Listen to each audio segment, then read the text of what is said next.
Madame, Messieurs, bonsoir. Dans les titres, rentrée parlementaire, le spectacle politique selon la règle des 3 unités.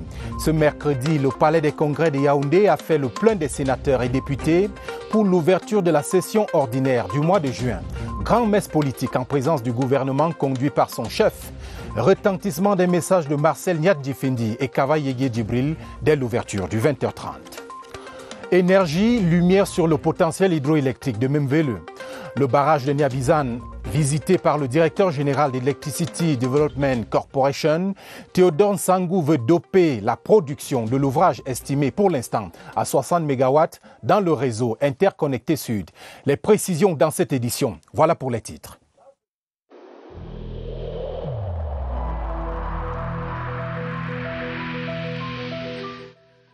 Le port du masque dans l'espace public restera obligatoire jusqu'à nouvel ordre.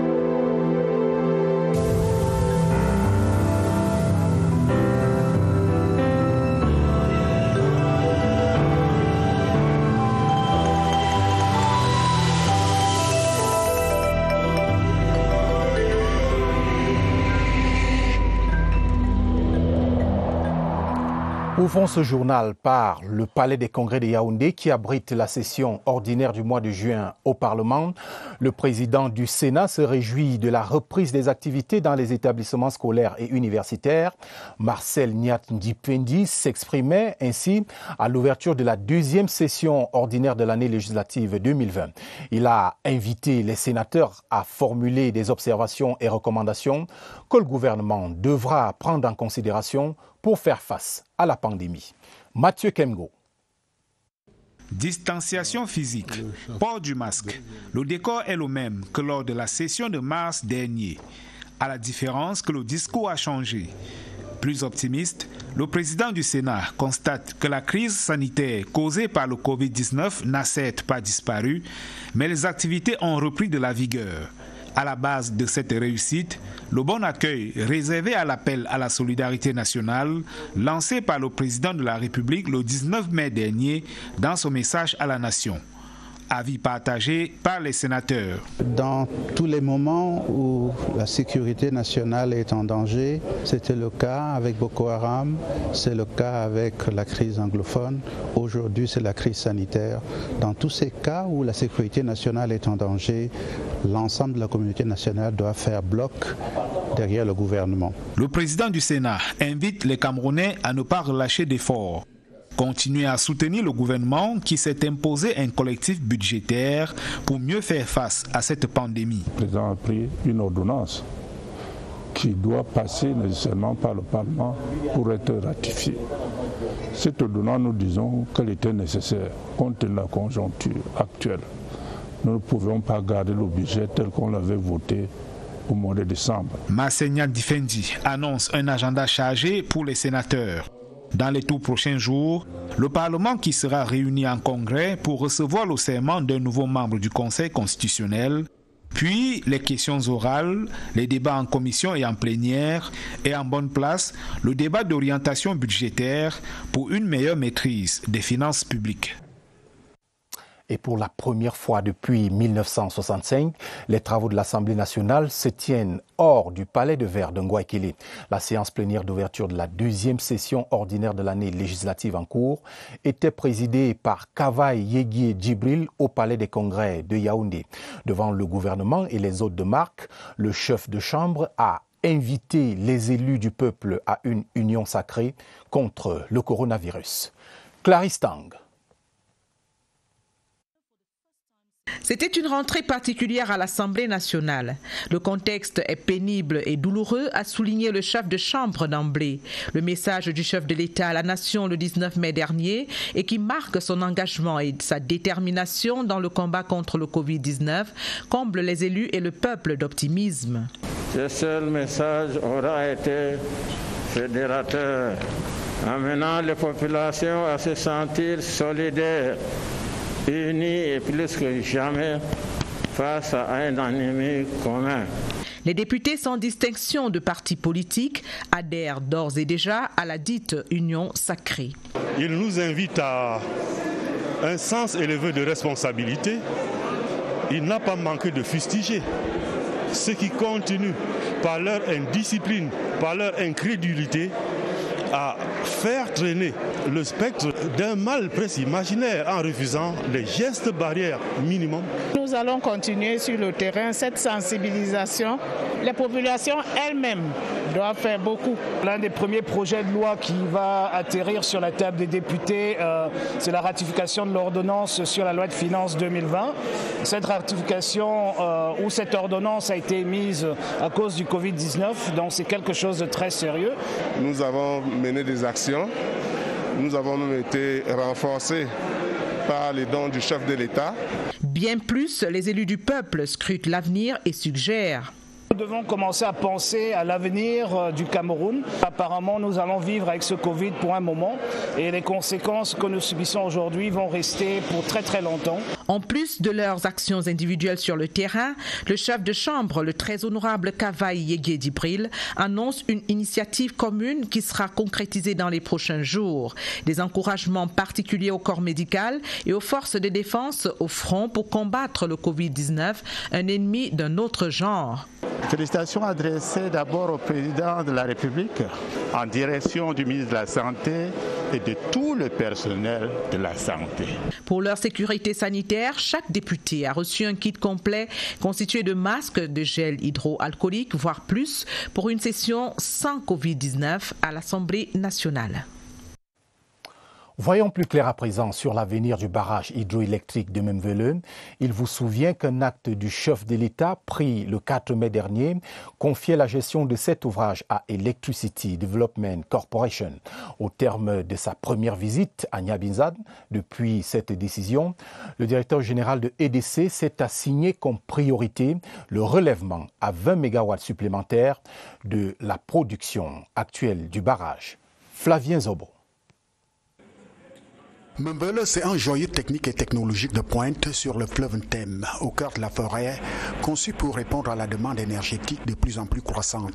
Cet aménagement hydroélectrique répond déjà à de nombreuses attentes, en même temps qu'il nourrit encore de nombreux espoirs. De ces 4 turbines sortent 60 MW d'électricité depuis sa mise sous tension en avril 2019.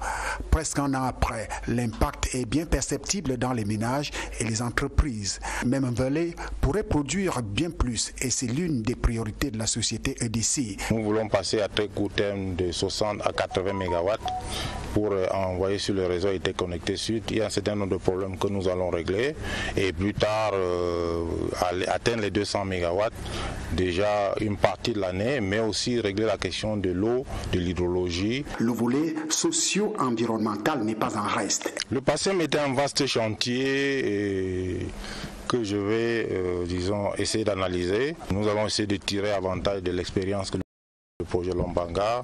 Le tour du propriétaire, du directeur général, Turdon Sangou et ses collaborateurs a permis de voir dans quelle mesure ce nouveau cap peut être franchi au plus vite. À cela s'ajoutent les projets connexes comme la route Mayou-Centre-Nyabizane, une infrastructure routière longue de 93,5 km qui fait déjà la joie des populations. Déjà avec une bonne route, la circulation est fluide, les choses vont de l'avant.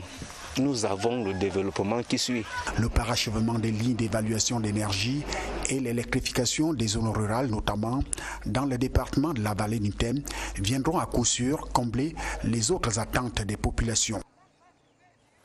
Et à côté des préoccupations purement énergétiques, EDC a aussi à cœur la responsabilité sociale du projet. Infrastructures de santé, adduction d'eau potable, école, rien ne doit être négligé pour améliorer le quotidien des populations riveraines. Voyons tout cela avec Charles Abesoloba sur place à Nyabizane. Bâti sur le fleuve Ntem, le barrage hydroélectrique de Memvele a profondément modifié son environnement immédiat. Plantations et terres cultivables englouties par les retenues d'eau, des tombes et villages entiers déplacés. Un impact social et environnemental qui a bouleversé le quotidien des populations. On a fait recaser 2 villages. Il y a Nkoleson, il y a Aloum. Or, nous sommes les premiers même à être impliqués dans le recasement. Mais nous sommes là, on sait qu'on va nous amener où. L'objectif du programme d'accompagnement socio-économique de Menveleu est d'atténuer ces effets négatifs. Jusqu'ici, quelques routes ont été réaménagées, des points d'eau et centres de santé construits, des jeunes formés aux techniques modernes d'agriculture et d'élevage. Mais sur place, de nombreux besoins demeurent. Au niveau de l'hôpital, il n'y a pas de médicaments. Les gens tombent malades, il n'y a pas de pharmacie, nous souffrons. On demande aussi à l'État de nous appuyer au niveau de l'agriculture. On a énormément de terrain, on veut travailler, mais on n'a pas d'appui. Avec l'arrivée des décès, les populations espèrent voir plus d'actions. Un optimisme partagé par le coordonnateur du PASEM. Nous avons fort espoir que monsieur le directeur général, qui nous a écoutés, avec qui nous travaillons depuis un moment, va bel et bien aller dans la dynamique qu'il nous a déjà montré, à savoir vraiment faire des réajustements de méthodologie et de lobbying aussi pour que les questions financières ne soient plus un écueil. Le PASEM ne compte lésiner sur aucun moyen pour garder son statut de catalyseur du développement à Man et Campo, les deux communes de la zone d'emprise. Venons-en à notre série sur la décentralisation et nous ouvrons ce soir la page de la formation des élus locaux. Vous vous souvenez que le chef de l'État a pris le taureau par les cornes en créant la National School of Local Administration pour former dans les domaines de l'administration locale. Il s'agit là d'un gisement de ressources humaines de qualité pour le développement local. Sévérin Legambélé. La National School of Local Administration, créée par un décret présidentiel le 2 mars 2020, est un établissement public à caractère administratif et professionnel. Cette école a vocation à former à l'avenir les cadres supérieurs, les cadres moyens et les agents spécialisés de l'administration locale. Comme nous prenons le relais du CFAM, il faut mettre en place une organisation et quand on aura fait cela, on va se retourner vers le cœur de métier de NASLA qui est prodiguer des enseignements pour le personnel local. On voit ici la formation des élus locaux, les personnes exerçant la tutelle sur les collectivités territoriales décentralisées, les personnels des services techniques et les agents chargés de l'état civil dans l'environnement de la décentralisation. Cette école qui était attendue s'inscrit dans un contexte marqué par une multitude d'institutions de formation, parmi lesquelles le ministère lui-même, qui assure la formation des élus locaux. Et s'agissant du ministère, il y a un programme qui est en cours de préparation. Et la réflexion au ministère, c'est de dire, est-ce que nous pouvons envisager une téléformation? C'est dire tout l'intérêt que le ministère accorde à cette question de la formation. Au lendemain du double scrutin du 9 février, le taux de renouvellement des élus locaux est de 70%. Il faut bien trouver le moyen de former toutes ces personnes qui parfois n'ont jamais eu affaire aux questions de décentralisation. Le Code général des collectivités territoriales décentralisées a prévu un droit à la formation. Le ministère doit pouvoir le faire, la commune elle-même doit pouvoir le faire et certaines l'ont déjà d'ailleurs fait. Et la NASLA, dès qu'elle sera dans la plénitude de ses attributions, pourra également le faire. De manière étendue, la National School of Local Administration accompagne les collectivités territoriales décentralisées en évaluant les besoins en formation dans l'administration locale, en élaborant les plans de formation adaptés à ces besoins. Nous sortons de la série, mais pas tout à fait de la décentralisation, avec ces nouvelles qui fâchent. Les commerçants du marché de Nkwaban, sommés de regagner le marché municipal après les multiples réunions de concertation, les autorités municipales de Nkola-Famba viennent de procéder à la destruction des installations anarchiques qui mettaient commerçants et riverains en insécurité. Elvis Ngimezong. Jusqu'à cette mi-journée du mardi 9 juin 2020, le bulldozer de la mairie de Nkola-Famba continuait son œuvre de destruction des boutiques du marché Arébus, Kouaban, aux grandes dames des commerçants. On n'a pas eu moyen, comme vous voyez là, d'enlever quoi que ce soit de nos boutiques. Aujourd'hui, on nous détruit.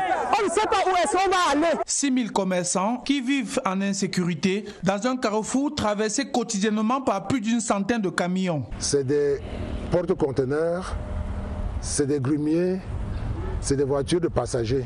Après l'exécution de la menace, des commerçants de Guépi ont commencé à regagner le nouveau site au marché Nkouabang, centre 1. On a tout cassé. Nous sommes en train d'intégrer nos boutiques. On nous a donné des emplacements que nous-mêmes nous avons construits. Nous n'avons pas payé. Un marché établi sur plus de 4 hectares. On a actuellement 1100 boutiques, un peu plus de 250 comptoirs. Il y a suffisamment d'espace pour accueillir tout le monde.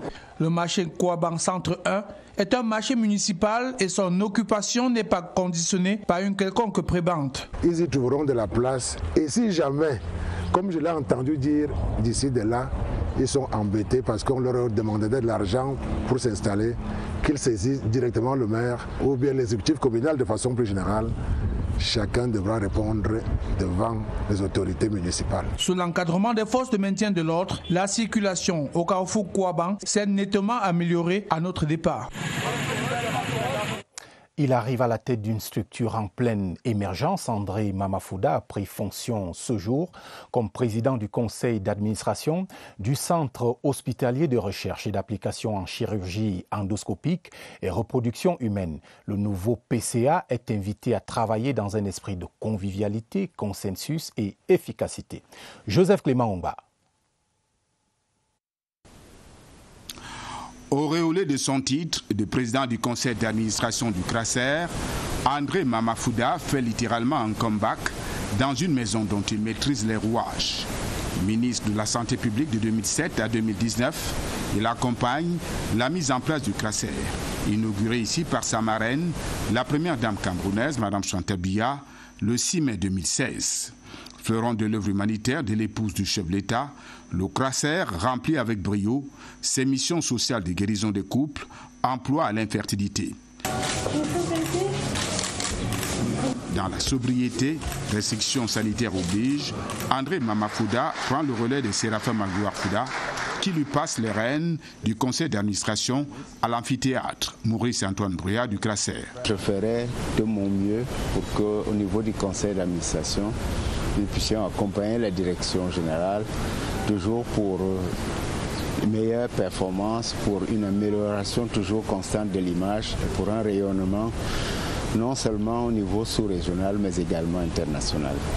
En passant le flambeau au nouveau président du conseil d'administration, le ministre et secrétaire général des services du Premier ministre, Séraphin Magloire Fouda, PCA sortant, exprime sa gratitude au chef de l'État Paul Biya, à son épouse Mme Chantal Biya qui a mis du soin à faire du CRASER une institution dont le taux de réussite de 70% rejaillit sur la scène internationale. Le couple présidentiel est très heureux, très satisfait de ce que l'objectif qui était recherché puisse être chaque jour réalisé à la grande satisfaction des populations camerounaises. Si le CRASER est aujourd'hui un label de référence en Afrique, c'est grâce au professionnalisme de l'équipe que dirige le professeur Jean-Marie. Lui et André Mamafouda devront donc former un bel attelage pour remplir les missions assignées au CRASER. Procréation médicalement assistée, cancérologie gynécologique, formation entre autres. Nommé le 27 mai dernier comme président du conseil d'administration du CRASER, André Mamafouda a le profil de l'emploi.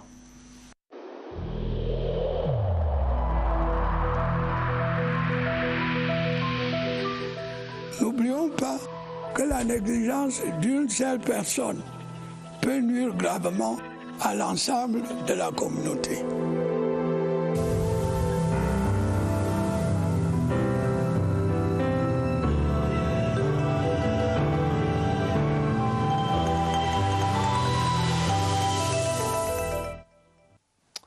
Depuis la reprise des classes marquées, comme vous le voyez, au quotidien par les mesures barrières contre le coronavirus, il est une entité dont on ne parle pas beaucoup ou pas assez, les internats.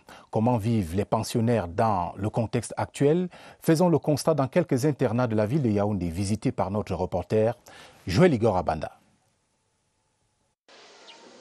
C'est l'heure du petit déjeuner ce mercredi matin au CCCSS d'Etoudi. Les élèves se rendent au réfectoire dans le strict respect des mesures barrières. 1 mètre d'écart pour respecter la distance sociale. Tout est aménagé au restaurant pour que les internes s'alimentent sans risque de s'exposer à la maladie. Nous assurons 2 par an. Nous avons divisé l'école en 2 pour respecter les mesures barrières. Donc, le premier cycle vient après le deuxième cycle pour ne pas avoir trop de contacts.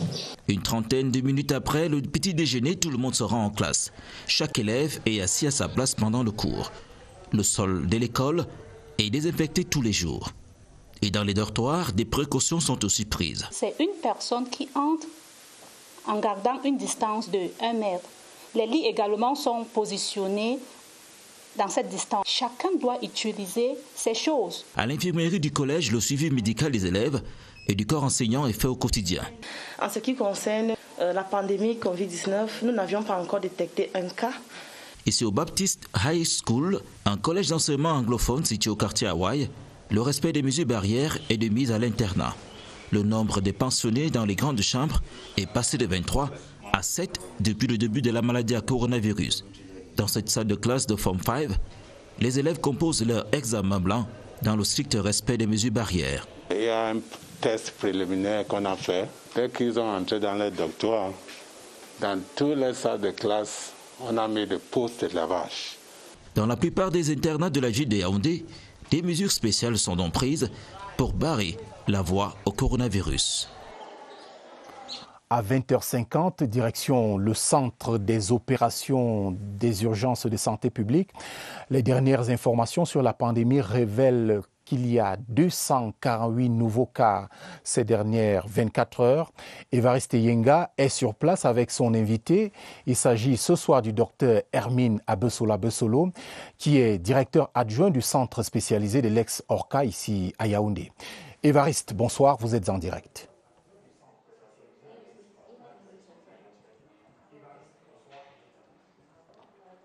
Bonsoir, Romuald. Les chiffres des nouvelles contaminations ce soir sont moins impressionnants, ils sont moins extraordinaires. 248 nouveaux cas seulement, même s'il reste important.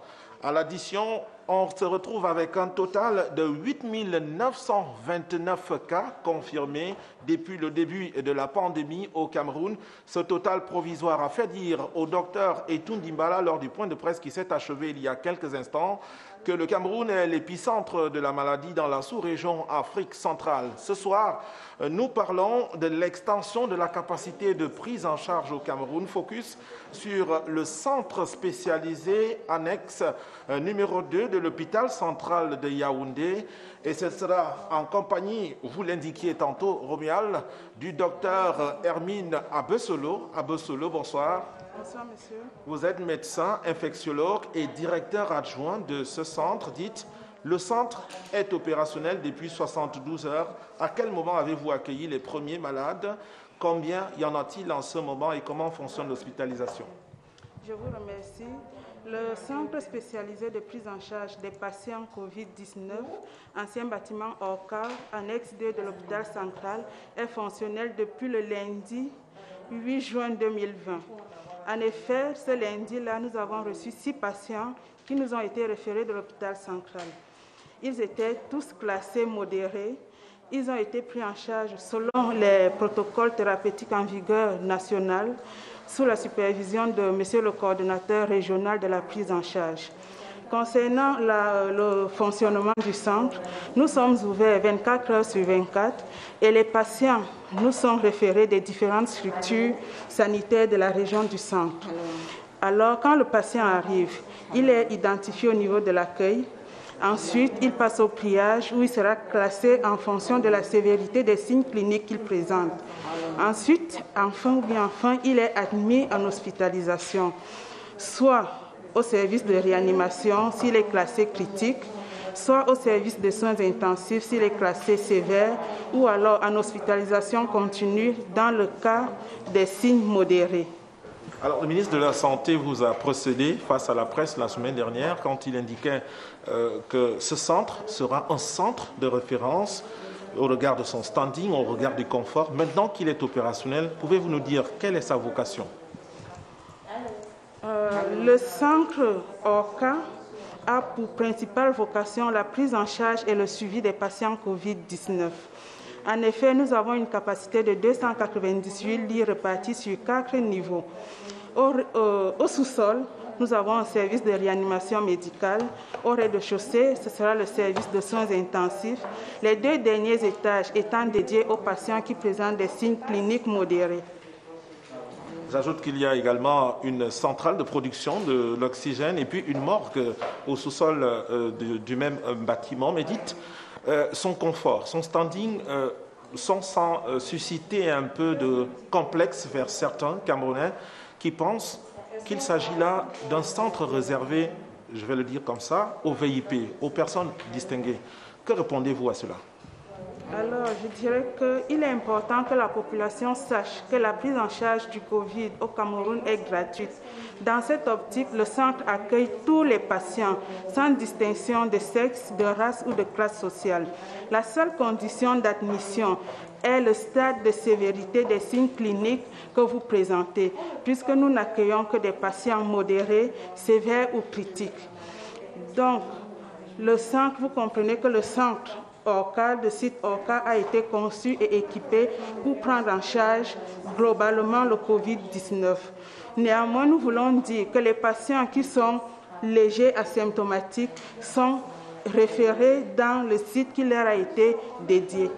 Merci pour vos éclairages, docteur. J'ai voulu dire madame le directeur. On a bien remarqué que vous êtes dans votre tenue de travail. Merci d'être venu. J'ajoute que le centre spécialisé annexe numéro 2 de l'hôpital central de Yaoundé est le 2e du genre à rentrer en fonction. Celui de Yassa à Douala était déjà passé par cette étape. C'était le 2 juin dernier lorsqu'il a accueilli 9 patients. Celui du stade militaire de Yaoundé est encore en attente.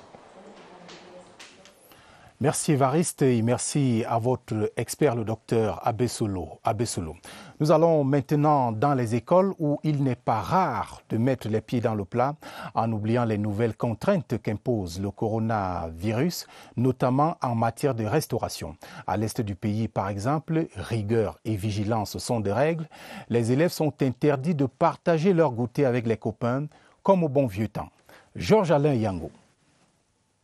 Au bout de la première semaine de reprise des cours, marquée par la crise sanitaire actuelle, l'option de laisser les élèves dans la cour pendant la petite pause qui leur est accordée s'est avérée mauvaise dans bon nombre d'écoles primaires. Le corps enseignant de l'école publique bilingue de Mandjou en a vécu l'expérience et a redoublé de vigilance depuis lors.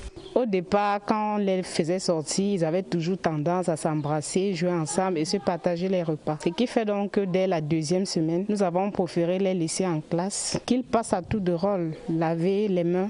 La désinfection des mains avant toute dégustation est ainsi surveillée de très près et tout partage ou échange de goûter entre élèves est interdit. Les messages de sensibilisation pour mieux s'édifier sur les effets néfastes de la maladie à coronavirus se multiplient également de part et d'autre. Cet enseignant à l'école publique d'application d'Enya en a fait un devoir quotidien. Chacun vient avec son morceau de pain et je leur ai attiré leur attention qu'eux ils sont des porteurs sains. Qu'ils ne viennent pas ici pour venir prendre la maladie et aller contaminer leurs parents à la maison. Parce que si les parents meurent, ils seront des orphelins. Ces enseignants lancent par ailleurs un appel à l'endroit des parents afin que nul ne laisse son enfant aller à l'école sans goûter pour éviter tout partage de nourriture propice à la propagation du Covid-19. Lutte contre le coronavirus toujours, le programme des Nations Unies pour le développement a remis des kits de prévention et de protection à toutes les communes d'arrondissement du Mfundi. Le secrétaire général du ministère de la décentralisation et du développement local a reçu ces dons des mains du représentant résident adjoint du PNUD ici à Yaoundé. C'était au cours d'une cérémonie organisée à la salle des actes de l'hôtel de ville. Joseph Guetta-Mandeng. Le don du programme des Nations Unies pour le développement est évalué à plus de 96 millions de francs CFA.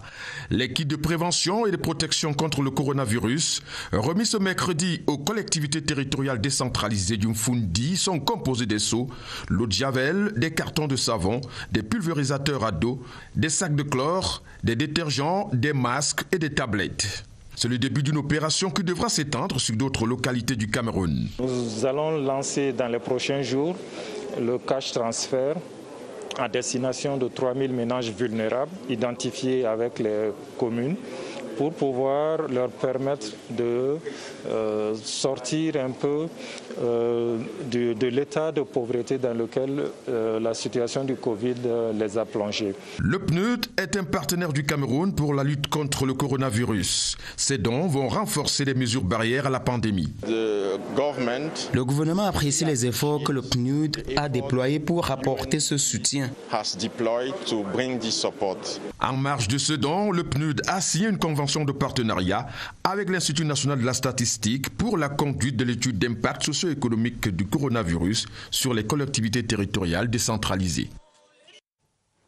Et au cœur de la lutte contre la pandémie, la CRTV peut compter sur ses alliés. L'Office a reçu ce jour l'appui de la multinationale chinoise StarTimes, des masques et vidéos de sensibilisation remis au directeur général Charles Ndongo. C'était au cours d'une cérémonie sobre organisée dans le respect des mesures barrières, ici au centre de production de Mbaladou. Merlin Kamla. StarTimes et la CRTV se serrent les coudes pour lutter contre l'ennemi commun et invisible, le coronavirus. L'entreprise chinoise a choisi les masques et les vidéos de sensibilisation pour marquer son appui à la télévision publique camerounaise. Les masques, ça c'est un truc qui est très important. C'est comme une part pour bien protéger nous-mêmes et aussi bien protéger notre famille. Nous souhaitons redire encore toute notre reconnaissance à la société StarTimes et à son représentant local, notre ami François, qui nous apporte un réconfort matériel déterminant pour la sécurité des équipes. La cérémonie de remise de ces dons, tenue en présentiel, avec les mesures de distanciation physique et le port généralisé du masque, était une occasion pour le directeur général Charles Ndongo de rappeler les mesures qui sauvent à l'endroit du personnel de l'Office. Vous devez prendre des initiatives, chacun dans sa direction, chacun dans son secteur d'activité, et les faire appliquer sans complaisance, afin d'endiguer le mal. Sensibiliser les membres de vos équipes à respecter les mesures barrières afin de se protéger. Par ce geste, le groupe international de médias d'origine chinoise, à qui est confié le projet de réhabilitation de la CRTV depuis 2014, ouvre une autre fenêtre de son appui technique. Retrouvons une dame, la femme d'affaires Françoise Pouené, patronne du groupe Franco Hôtel sur le front de la lutte anti-Covid-19. Elle a offert ce mercredi des bouteilles d'oxygène médical au centre des urgences de Yaoundé. Le don a été réceptionné par le directeur du Curie, le docteur Louis-Jos Bitang. Reportage de Laetitia Onana. Ces 20 bouteilles d'oxygène médical d'une capacité de 7500 litres sont une véritable bouffée d'oxygène pour le centre des urgences de Yaoundé. Spécialisé en soins intensifs, ce centre prend en charge depuis le début de la crise sanitaire les patients Covid+, souffrant de détresse respiratoire. Le don, évalué à 3 millions de francs CFA, est un acte de solidarité agissante dans le cadre de la lutte contre la Covid-19. Par l'amour que je porte pour mon pays, j'ai décidé d'accompagner le président de la République dans cette lutte contre coronavirus, parce que ceux qui décèdent très généralement de coronavirus souffrent des difficultés respiratoires. Ces kits d'oxygène médical seront utilisés au-delà de la lutte contre le coronavirus, puisque 95% des malades admis ici sont demandeurs d'assistance respiratoire, selon le personnel soignant. Le dépistage du coronavirus monte d'un cran dans la région de l'Ouest. Les responsables locaux de la santé viennent de recevoir des pouvoirs publics 1000 tests. Une dotation qui arrive à temps au moment où la région connaît une augmentation des cas d'infection. C'est ce que nous raconte Christelle Kemounier de CRTV Ouest.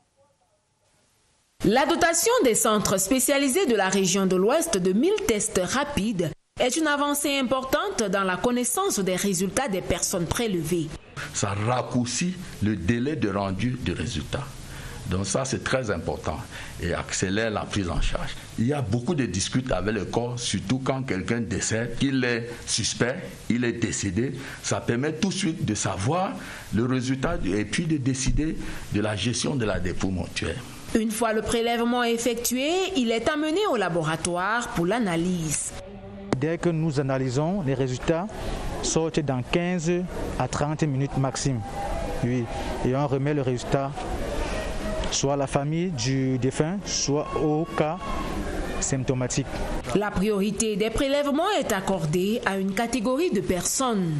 Les patients symptomatiques, là il faut vite trancher pour le prendre en charge. Vous comprenez?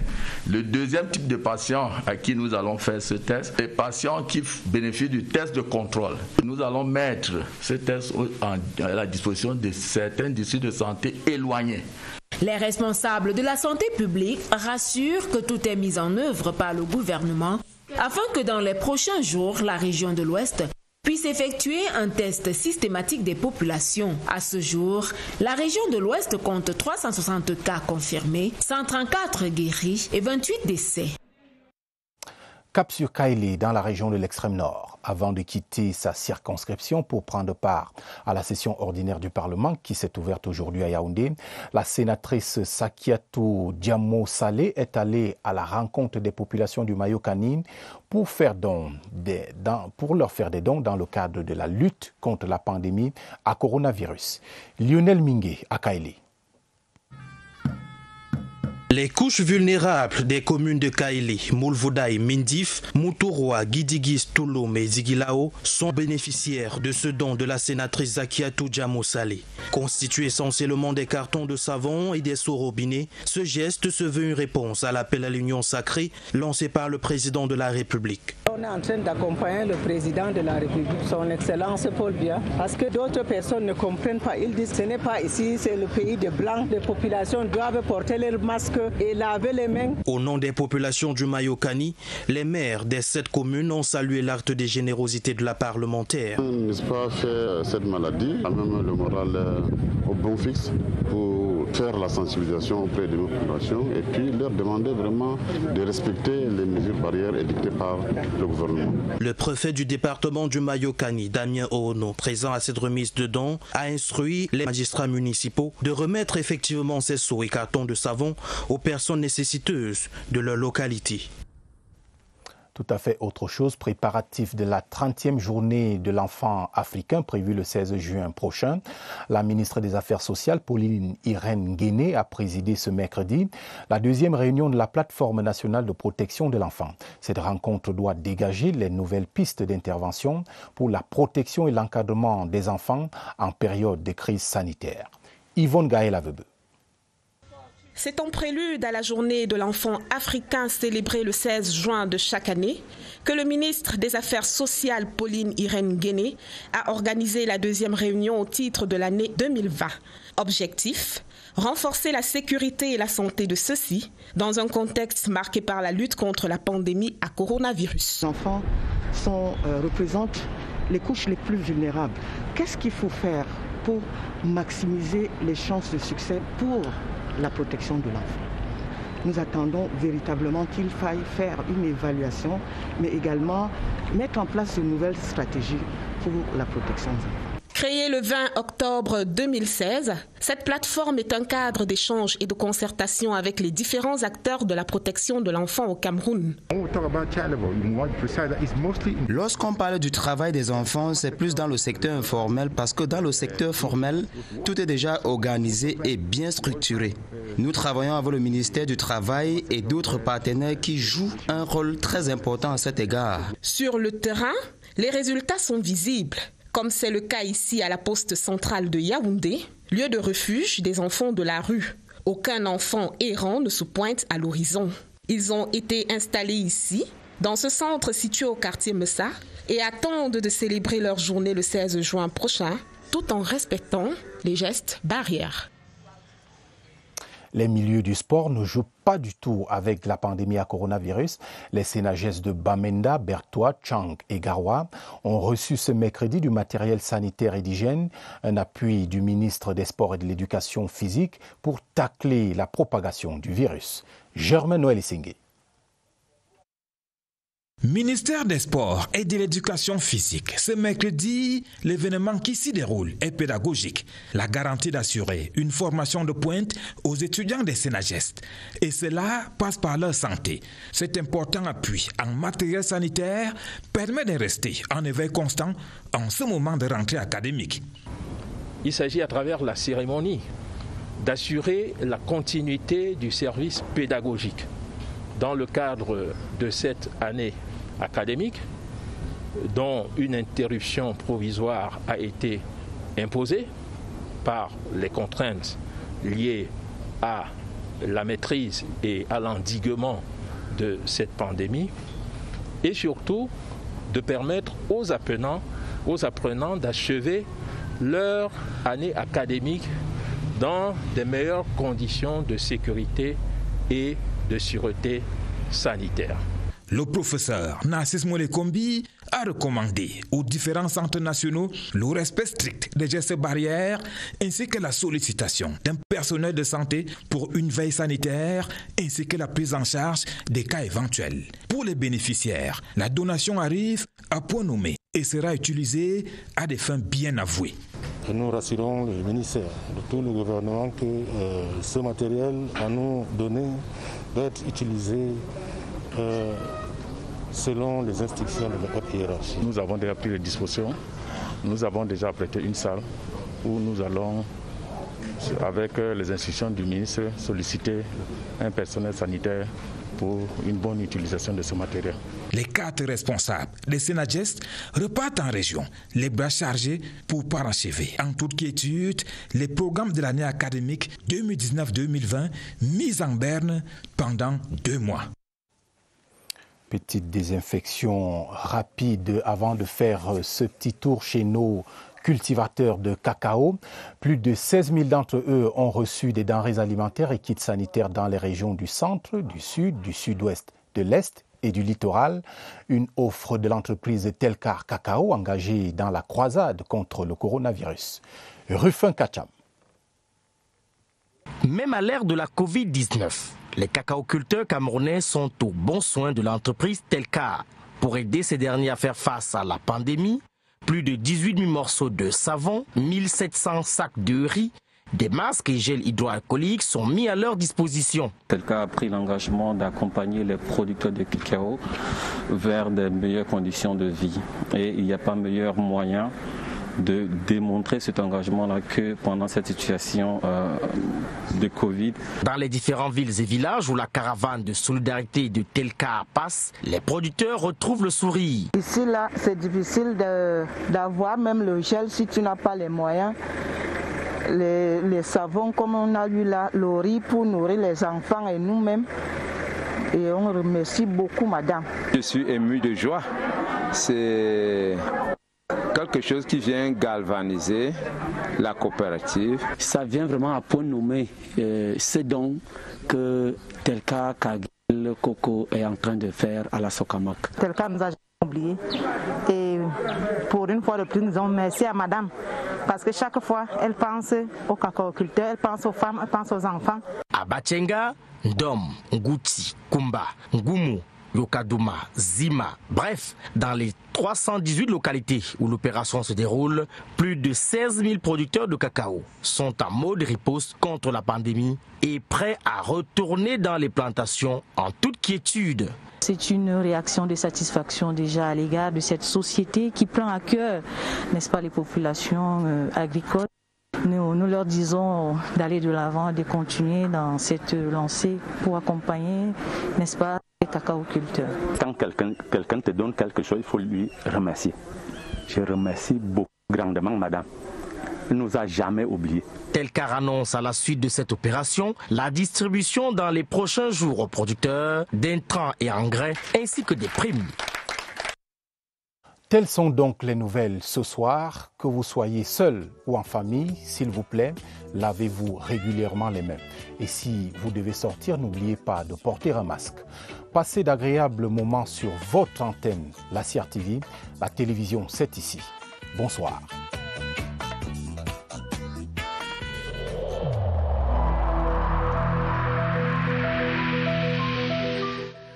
Il est essentiel les mesures qui ont été indiquées soient absolument respectées par chacun de nous.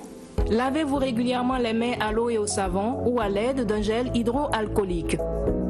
Restez à au moins 1 mètre de distance des autres personnes, surtout si elles toussent, éternuent ou ont de la fièvre. Si vous avez de la fièvre, de la toux ou des difficultés à respirer, consultez un médecin.